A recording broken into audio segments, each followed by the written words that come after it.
అందరికీ నమస్కారం. మొదటిసారి మా ఛానల్ని చూస్తున్న వారైతే సబ్స్క్రైబ్ చేసుకోండి. పక్కనే ఉన్న బెల్ ఐకాన్ను క్లిక్ చేయండి. ప్రధానంగా 64 ఉపచారాలు చేయాలి. ప్రతిరోజు కష్టమంటే షోడశోపచారములు చేయాలి. ఈ 16 ఉపచారాలు ఎలా ఉంటాయి అంటే, మీకు అత్యంత ప్రీతిపాత్రమైన వ్యక్తి మీ ఇంటికి వస్తున్నారనుకోండి, మీ ఉత్సాహం ఎలా ఉంటుందో పూజ అలా ఉండాలి. అది యాంత్రికంగా చేసేది కాదు. ఉమామహేశ్వరులను రోజు పూజ చేస్తారనుకోండి, ఆవాహయామి, అక్కడే ఉందిగా విగ్రహం, కొత్తగా రమణడం ఏమిటి కాదు, స్వామి రండి కూర్చోండి, మీ మండపంలోకి ఆయన ఎక్కుతున్నారు అన్న భావన. ఆసనం సమర్పయామి, సింహాసనంలో కూర్చోండి. ఈ ఉపచారాలు చేస్తున్నప్పుడు మీరు విగ్రహానికి కాదు చేస్తున్నది, మనస్సులో ఎదురుగా పరమేశ్వరునికే ఇస్తున్నానన్న భావన చేత పారవస్యాన్ని పొందాలి. అంత సంతోషాన్ని పొంది చిట్ట చివర నీరాజనం ఇచ్చి మంత్రపుష్పం చెప్పి పీట మీద నుంచి లేచి బయటకు వచ్చారు. మనిషి పుట్టుక నుంచి శరీరం విడిచిపెట్టడం వరకు 16 సంస్కారాలు చంద్రుడికి, 16 కళలు. పూజలో 16 ఉపచారాలు. 16 చేయడానికి సమయం లేకపోతే కనీసం 5 అయినా చేయాలి. సమయం లేకపోతే కనీసం 5 ఉపచారాలు చేసినా అదే ఫలితం.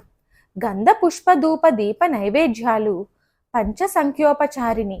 అనంత కోటి సుఖాలు మనం అనుభవిస్తున్నామంటే 5 ఇంద్రియాలలో నుంచే.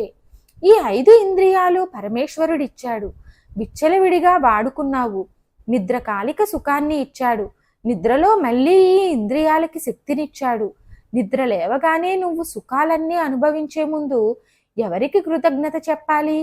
ఇచ్చినందుకు ఈశ్వరుడికి చెప్పాలి. అందుకే పూజ ప్రాతకాలంలో దీపంతో పూజ ప్రారంభం. ధూపం వేసి కృతజ్ఞత చెప్తున్నావు.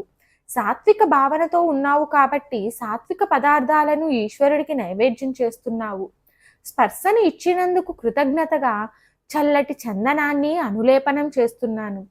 చెవులతో ఎన్నో విని మురిసిపోతున్నావు, వీటికి కృతజ్ఞత చెప్తూ పువ్వులతో ఉపచారం చేస్తున్నావు. అన్నిటికన్నా పెద్ద గౌరవం ప్రసాదానికి ఇస్తారు. ప్రసాదం ఇచ్చినప్పుడు వెంటనే కళ్ళకద్దుకొని నోట్లో వేసుకోవాలి. పువ్వుల కొరకే తుమ్మెదలు ధ్వని చేస్తాయి. పువ్వు కనబడితే ధ్వని ఆపి మకరందం తాగుతుంది. ఆ నామములు చెప్పడం చేత మనస్సు వికసనాన్ని పొందాలి. అందుకే వినేటటువంటి చెవులు ఇచ్చిన ఈశ్వరుడికి కృతజ్ఞత చెప్పడానికి నామంతో పువ్వులు వేస్తారు. అనంతమైన సుఖాలు అనుభవించడానికి ఈ 5 ఇంద్రియాలే కారణం. ఈ 5 ఇంద్రియాలు నాకు ఇచ్చి అవి బడలిపోతే మళ్ళీ శక్తినిచ్చినందుకు ఈశ్వర, ముందు నీకు కృతజ్ఞత చెప్పి వాడుకుంటాను ప్రసాదంలాగా. పొద్దున పూజ చేసి ఇంద్రియాలను వాడుకోవడం మొదలు పెడతారు. అంటే ఈ శరీరాన్ని ప్రసాదంగా వాడుకుంటున్నావు. ఎవడు పూజ చేస్తాడో వాడు పూజనీయుడవుతాడు.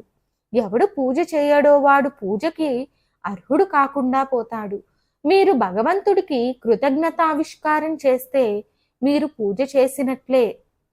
మీరు కూడా పూజనీయులవుతారు. లోకం చేత గౌరవింపబడే శీలవంతులవుతారు. భగవంతుడికి ఇచ్చినవి కృతజ్ఞత చెప్పకుండా వాడుకుంటే కృతజ్ఞతా దోషం వస్తుంది. అందుకని పూజలో 5 ఉపచారాలు ఆయనకి లేక కాదు, మనం యొక్క మర్యాద చూపించుకోవడానికి ఈశ్వరుడికి ఈ పంచోపచారాలు చేస్తాం. శ్రీ చాగంటి గురువు గారు. ఈ వీడియో కనుక మీకు నచ్చినట్లయితే లైక్ చేయండి, షేర్ చేయండి, కామెంట్ రూపంలో మీ అభిప్రాయాన్ని తెలియచేయండి.